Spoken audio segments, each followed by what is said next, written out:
flew in the sky. The mouse ran into the hole.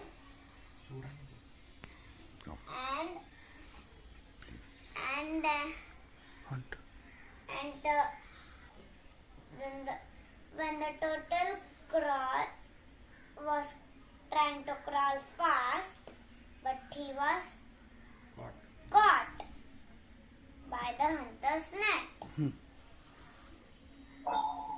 All the three friends were worried, and they made a plan. The crow flew in the sky and saw the hunter, and he told the deer, and the deer ran and lay on the hunter's path as dead.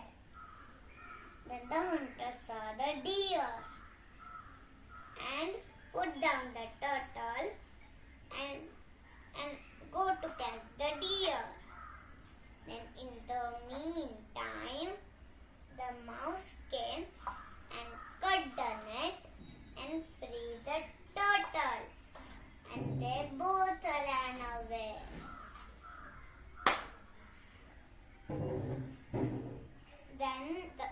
When the hunter came closer to the deer woke and ran away.